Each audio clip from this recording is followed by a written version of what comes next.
अब मैं आप लोगों को शिमला की यात्रा के बारे में बोल रहा हूँ। ये मैं 1981 के साल में गया था शिमला, और ये सोच के गया था कि वहाँ पर बर्फ़ मिलेगा और बर्फ़ का एंजॉयमेंट करूँगा। इस सोच के हम लोग 4 दोस्त, उसमें एक मुसलमान भाई भी था, एक बंगाली भाई था, एक मैं और एक मारवाड़ी भाई था। हम लोग 4 जने शिमला की यात्रा पर निकल पड़े। 21 जनवरी की बात है, 2081 की साल में हम लोग चारों जने प्लानिंग करके ये सोच के गए कि हम लोग शिमला में आनंद उठाएंगे। सर्वप्रथम यहाँ से हम लोग कालका मेल के द्वारा दिल्ली होते हुए कालका स्टेशन पहुँचे। हम लोग का सुबह का 4:30 बजे पहुँचने के बाद पता लगा टॉय ट्रेन के द्वारा यात्रा की जाएगी। वैसे कालका से शिमला 3-3.5 घंटा में गाड़ी या बस के द्वारा हो जाती है, लेकिन टॉय ट्रेन में 6 घंटा लेता है। हम लोग ने रिजर्वेशन करवा लिया चारों जन का। गाड़ी का टाइम सुबह 2 टाइम होता है, 7 बजे और 8 बजे। हम लोग ने 7 बजे का टाइम से अपना रिजर्वेशन करा चुका था। गाड़ी में पहुंचे, 5 या 6 बोगी के डब्बे की गाड़ी, छोटी गाड़ी स्टार्ट हुई। स्टार्ट होने के बाद पहाड़ों को चीरती हुई, जंगलों से गुजरती हुई, घुमावदार मोड़ को होती हुई गाड़ी छुक छुक छुक छुक करती हुई पहाड़ी वादियों में पहुंच रही थी। कालका से शिमला तक के बीच में छोटी बड़ी कम से कम 100 गुफा है। जब गुफा आती थी, गाड़ी में जितने यात्री बैठे थे, जवान, बूढ़े या लड़कियां या औरतें जो भी थी, वो हो करते रहते थे। जब वो गुफा पार हो जाती थी फिर शांत हो जाता। हमारा दोस्त मुसलमान भाई बीच बीच में क्या करता था, गाड़ी से उतर जाता था और पगडंडियों के द्वारा ऊपर जाके खड़ा हो जाता था। जब गाड़ी फिर वहां पहुंचती तब उस गाड़ी में बैठ जाता था। देखने में अच्छा तो लग रहा था। मैं भी एक प्रकार से तय किया सक्सेस होऊंगा कि नहीं होगा। मैं भी गाड़ी से उतर गया उसके साथ, और पगडंडियों से चलते चलते वो गंतव्य स्थान में जब पहुंचा तो गाड़ी पहुंच चुकी थी और हम पकड़ने ही वाले थे, तब तक गाड़ी स्टार्ट हो गई। जो भी हो, हम गाड़ी में प्रवेश कर गए। इन वादियों में ठंडी ठंडी हवा चल रही थी, जाड़ा का मौसम था। जंगलों पहाड़ों के बीच में से होती हुई गाड़ी गुजर रही थी। कहीं कहीं पाइन के टीप देखने को मिले, कहीं कहीं देवदार के टीप देखने को मिले। इस प्रकार हम लोग दोपहर के 12:30 बजे के करीब शिमला पहुंच गए। वैसे शिमला हिमाचल प्रदेश की राजधानी है। ये अंग्रेजों के द्वारा बनाया गया है, डेवलपमेंट किया गया है। बड़ी बड़ी अटकारे मंजिल गर्म चुभने वाली इमारतें हैं। एल टाइप के हिसाब से ये शिमला का सिचुएशन देखने को हम लोग को मिला। कई जगह इनके हाउस बंगले, डक बंगले, चर्चे, इस प्रकार के हम लोग ने देखा। शिमला 3 पार्ट में है, लोअर बाजार, अपर बाजार और माल रोड। लोअर बाजार से हम लोग लिफ्ट के द्वारा माल रोड पहुंच गए, और पहुंचने के बाद एक होटल में हम लोग ने प्रवेश किया। उस होटल का नाम था कोसमोस होटल। हम लोग वहां पर रुके। काली बाड़ी एक जगह है, बंगाली लोग का काली जी का मंदिर भी है वहां पर, दुर्गा जी का भी मंदिर है, और भी छोटे छोटे वहां मंदिर है। उसका पहले हम लोग सर्वप्रथम दर्शन किए। दर्शन करने के बाद फिर हम लोग जाखू पहाड़ के ऊपर गए। 2 किलोमीटर है, माल रोड से बगल से रास्ता ऊपर जाता है। ऊपर खड़ी चढ़ाई है, कहीं रुकने का नाम नहीं लिए। जवानी की जोश बचपना था हम लोगों का, चारों जने का, भागते कूदते ऊपर पहुंचे। जब पहुंचे तो चार तब हिमालय की चोटियों गगन चूम रही थी। नजारा बादलों को देख के मन गदगद हो रहा था, मन पसंद हो रहा था, लेकिन ठंडी ठंडी हवा भी चल रही थी। किनारे में हनुमान जी का एक मंदिर भी था, हम लोग ने उस मंदिर में दर्शन किया। हमारा दोस्त वही मुसलमान भाई, उसकी आदत पगडंडियों से चलना, मेन सड़क से नहीं चलना। वो पगडंडियों का रास्ता पकड़ा। हम लोग चारों जने पगडंडियों से होते हुए रास्ता हम लोग भटक गए। पता नहीं कौन से गांव में हम लोग वहां पहुंच गए। जब बातचीत किया, जानकारी हासिल की, तब उन्होंने बतलाया, भाई साहब आप लोग भटक गए हैं, रास्ता ऐसे नहीं, ऐसे जाना था। 10-15 मिनट हम लोग वहां रुके।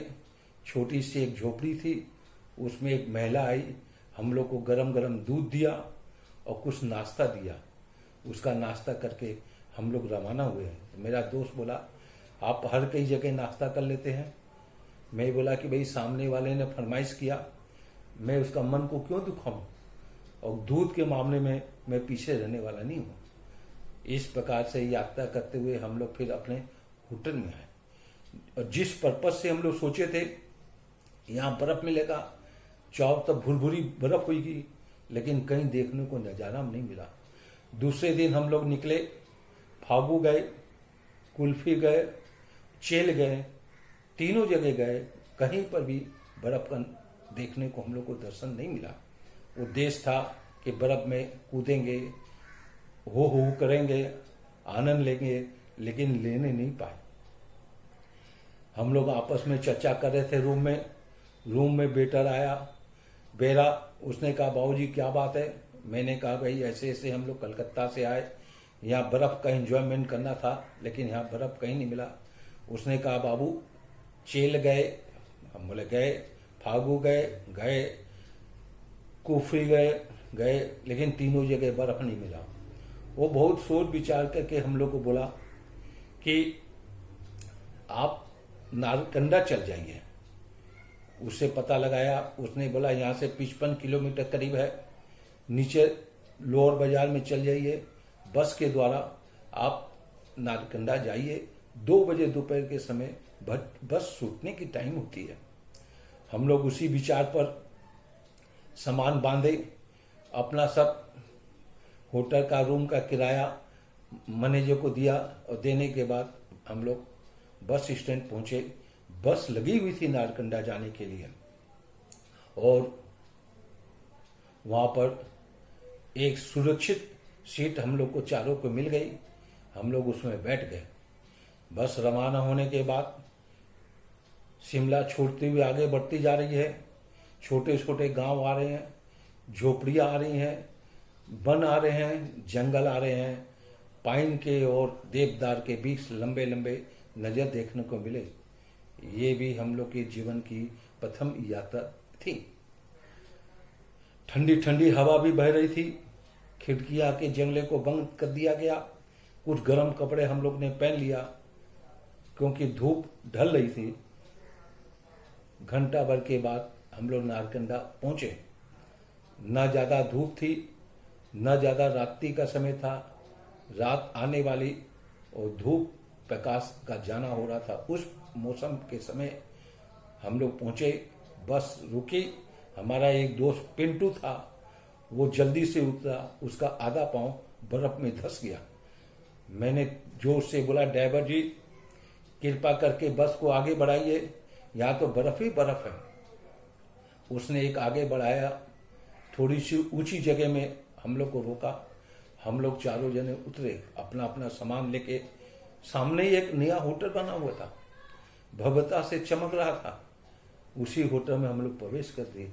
ये नहीं सोचे इसका क्या दाम होगा, क्या किराया होगा, सीधा उस होटल में पहुंच गए।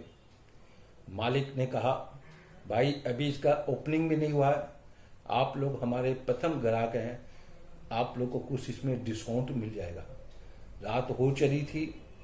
गरम गरम आलू का पराठा, एक गिलास चारों जने दूध पे के सोने की तैयारी में लग गए। कुछ गरम कपड़े पहने हुए थे, हनुमान टोपी ओढ़ा हुआ था, गले में मफलर था, उसमें भी थोड़ी थोड़ी कपकपी सी महसूस हो रही थी। रजाई था, रजाई का वजन कम से कम 7 से 8 किलो का वजन होगा।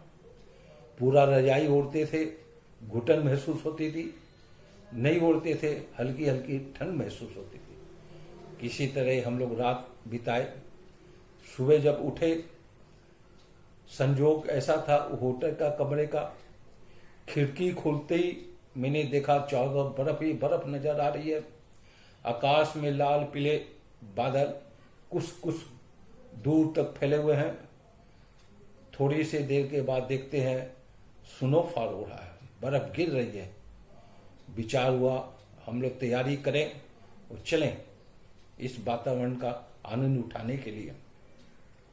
मैनेजर से पूछा गया, मैनेजर ने कहा आप लोग नए आदमी हो, बर्फीला जगह है, यहाँ का एक लोकल आदमी को आपको दे देते हैं, वो आपको गाइड करेगा और आप लोग उसके संग में चले जाइए।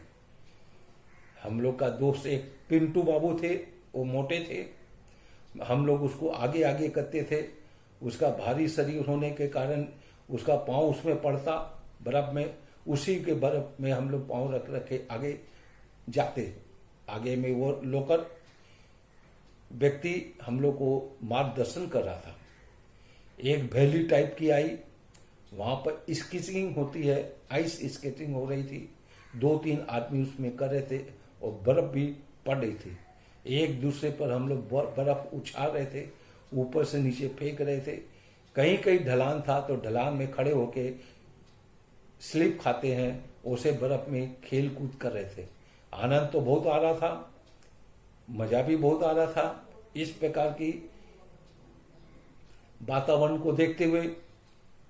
लेकिन क्या, सब कपड़े गीले हो गए, बदन में ठंडापन आ गया, कुछ ठंड भी महसूस हुई। हम लोग बोले भाई चलो अपने अपने होटल में चलो, कपड़े सब गीले हो गए हैं। कमरे में आए, अपने अपने कपड़े उतारे गए और दूसरे कपड़े बदल के रूम हीटर जलाया, तब जाके शरीर में कुछ गर्माहट आई। होटल भी इस प्रकार का था, बालकोनी में बैठते थे, चारों तरफ बर्फ ही बर्फ नजर आता था। रात्रि होने वाली थी, चांद संजोग से खिलने वाला था। पाइन के पेड़ पर बर्फ लगी हुई थी और कुछ देवदार के पेड़ पर बर्फ थी, उसमें से बूंद बूंद करके पानी गिर भी रहा था। इस प्रकार का वातावरण देख के मन पसंद हो गया।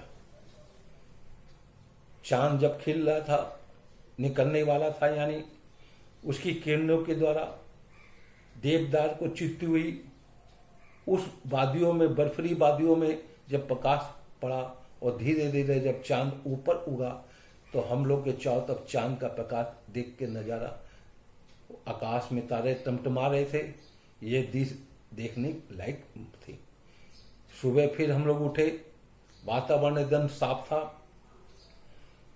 कुछ झोपड़ियां वहां पर थी और झोपड़ियों के ऊपर में बर्फ पूरे लबादे से लबालब था और किनारे किनारे टीन में से कुछ आइस के माफिक झालर बना हुआ था। और जब सूरज का जब प्रकाश उसमें पड़ा, पीला, नीला, गुलाबी, फिर सफेदी प्रकाश पड़ा, रंग बिरंगे, और ऐसा लग रहा था हीरा चमचमा रहा है रंग बिरंगे के रूप में। ये भी एक नज़ारा हम लोग को देखने को मिला। बर्फ काफ़ी पड़ चुकी थी। मालिक होटल का बोला कि भाई बस तो अब जाने के आना जाना नहीं हो सकता क्योंकि रास्ता बंद हो गया, बर्फ काफ़ी पड़ी है। संजोग से एक गाड़ी वाला गाड़ी लेके ऊपर आया हुआ था, उससे वो बातचीत किया और ये पता लगा जितना बस का किराया होता है वो किराया उसको दे दिया जाएगा तो आपको शिमला पहुंचा देगा। थोड़ी देर के बाद हम लोग देखते हैं गाड़ी स्टार्ट नहीं हो रही है। डीजल की जो टंकी थी, डीजल उसमें जम गया था, उसने आग जला के डीजल को तपाया, फिर गाड़ी स्टार्ट किया। गाड़ी वाला होशियार ड्राइवर था, जगह जगह बर्फ ऊंची ऊंची पड़ी थी सड़कों में, सिर्फ चक्का के माफिक जगह खाली थी, कुछ जगह बर्फ तो पड़ी थी, गाड़ी स्लिप भी खा जाती थी। जिधर जिधर ऐसा मौका पड़ा वो हम लोग को बचते बचाते शिमला पहुंचा दिया। जब हम लोग शिमला पहुंचे, मन में बड़ी खुशी थी। इस शिमला के वातावरण में भिन्न भिन्न प्रकार के फल होते हैं, जैसे सेब है, आड़ू बखोड़ा है, आड़ू है, चिकलोजा है, ऐसे कई पेड़ हम लोग को देखने को मिले। ड्राइवर बतलाता कि हम लोग को, ऐसा नहीं कि मेरे को कुछ जानकारी थी, मैं पूछता था ड्राइवर से ये कौन सा बगीचा है, ये कौन सा बगीचा है, तो ड्राइवर गाड़ी रोक रोक के बतलाता था ये इस प्रकार का बगीचा है, ये इस प्रकार का बगीचा। लेकिन जाड़ा का समय था, कोई फल हम लोग को देखने को नहीं मिला, लेकिन अनुमान लगा लिया कि यहाँ पर फलों की नगरी है। दूर दूर तक सेब के बगीचे दिखलाया उसने, दूर दूर तक आड़ू बुखारा के बगीचे दिखलाए, और भी फलों के उसने हम लोग को बगीचे दिखलाए। इस प्रकार से हम लोग की शिमला का यात्रा हुआ। दोस्त थे, 4 जने हम लोग थे। बाद में ये सोचे अपनी अपनी पत्नी को लेके आते तो इसका भी आनंद उठाते, लेकिन ये संजोग बना नहीं। हम लोग फिर बाद में सोचे कभी होगा फिर मौका अपनी अपनी पत्नी को फिर इस बर्फीली आनंद वातावरण का उनको दिखाया जाएगा।